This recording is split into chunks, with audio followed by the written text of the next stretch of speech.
if someone wants to leave your life, then let them. Like, why take the energy to try to get them to stay in your life when they clearly don't want to and you deserve better? The quote is like, oh, you come onto this earth alone and then you're gonna leave alone. Or the quote, you only have yourself in the end. That is, oh my gosh, that is so not true. Hey guys, it's Maggie. Today, I'm going to be sharing what I wish someone would have shared with me like a few years back. What I want to say, you are not alone and you are never alone. You can't do it alone. You can't do life alone. You're not meant to do life alone. Even if you are physically alone at that moment, you are not even close to being actually alone. And I will elaborate. So humans are social creatures. We all need human connection to thrive and to be happy and healthy. I feel like our society places too much weight on independence when we should be striving for interdependence. Society may say that if you need help or if you want to reach out to someone for help, then you are weak.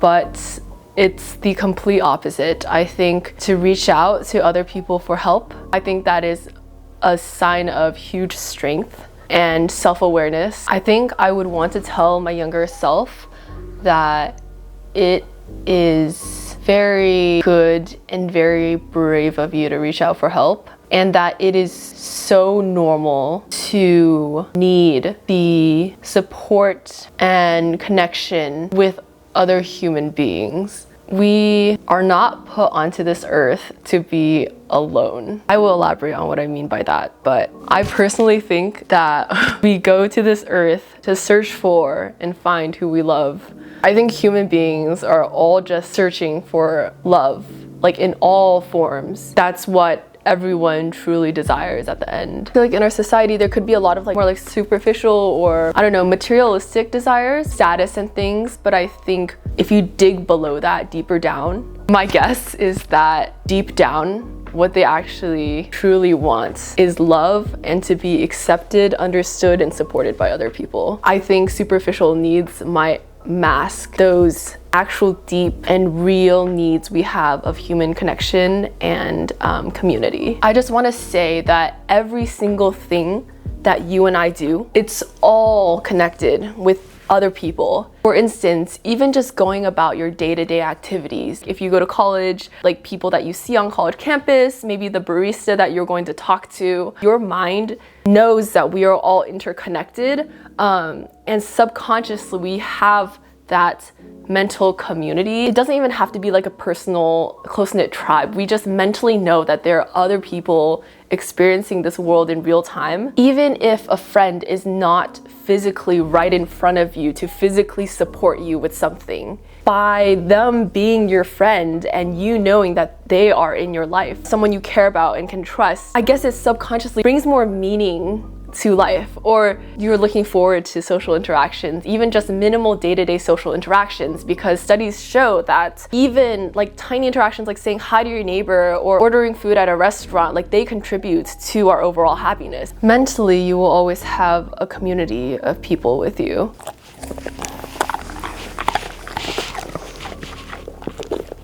Ew.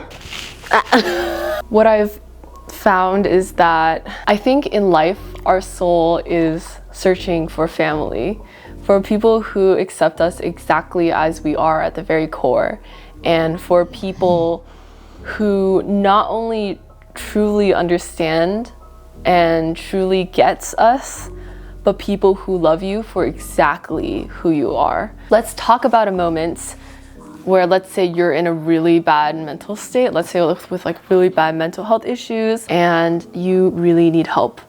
You really need support, and you need a friend, basically.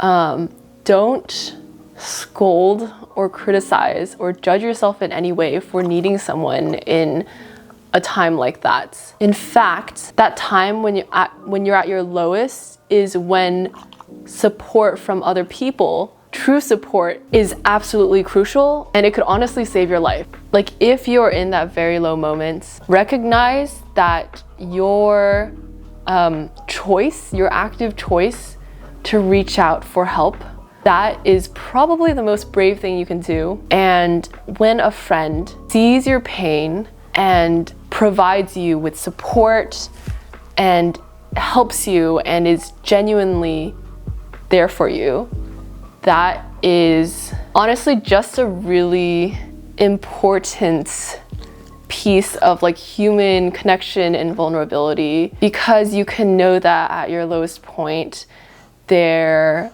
are people who stay by your side.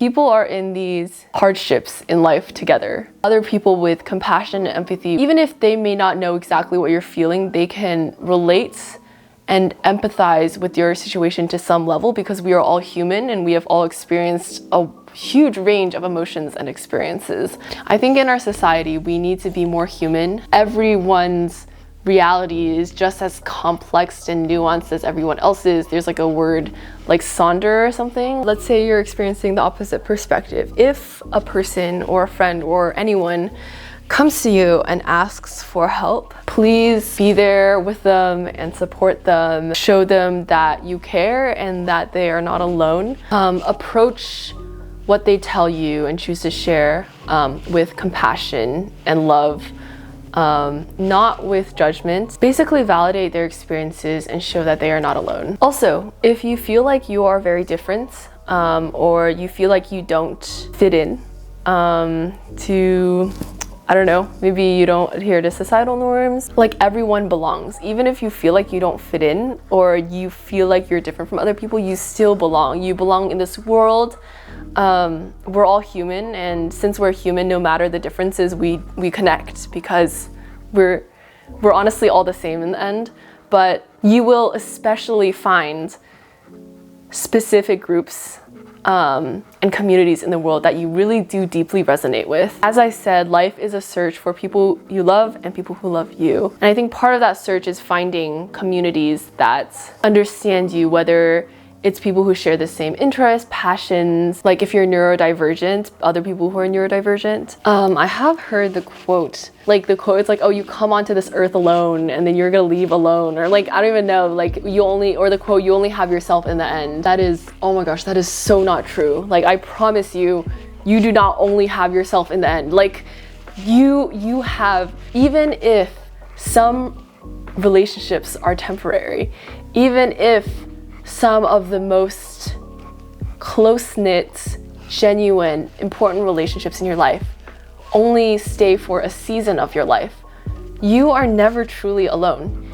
Even if one person leaves you or you don't stay in touch with one particular person, like, you will always have people in your life. And even if it's strangers, like, I'm not even kidding, even if you play a sport, like let's say you're in a running club or something and you don't know most of the people in that club. Let's say like something happens during one of your meetups or something, and like you need help. Like, there will be strangers who care about you. Even if you're a total stranger, they will care about you and they will want to help you. Like, human beings, like, we want to help each other out, and there are a lot of really good people in this world. Even if some friendships or relationships only last for a particular season in your life, you are never alone. But I would highly disagree with that quote, because you enter this world to people who want to take care of you and provide you with love, and if that's not the case, then you are going to find them. There will be people out there who want to be part of your family. Life is an ongoing search. In terms of the death thing, like, oh my God, you do not die alone. Like, even if, let's say, you like pass away from something when you are physically alone, but like spiritually, you are never alone. You've lived on this earth and you've encountered so many individuals and so many experiences, and all those people and life moments are part of you, and they make up who you are. They help shape you into who you really are. And like, the people who truly love you and are truly meant to be in your life will be in your life. If they leave and they don't come back, then they were not meant to be that person in your life. I think it's just acceptance and going with the flow. But yeah, so it's kind of like, if someone wants to leave your life, then let them. Like, why take the energy to try to get them to stay in your life when they clearly don't want to and you deserve better? And if you've had a lot of negative and hurtful experiences with other people and you feel like it's hard to trust other people. I'm sorry that you went through that. And I just want to let you know that no matter how hard it seems to find good people or the right people in your life, and no matter how corrupt, I don't know, this world is, I promise you that there are good people in this world. And I promise you that you will find people that you truly connect with and people who really do appreciate you for who you are. The only thing that matters is to not give up. For you not to give up, to keep trying. We are all in this together, and we're all struggling in our own ways. And I think the one thing we can do while we are on this earth is to support each other, create a tribe and community, and kind of creates a mental safe space for others. Be someone that others can rely on, that others can trust. You can always rely on the right people, and you are never alone. Thank you guys so much for watching, and I will see you in my next video. Bye everyone.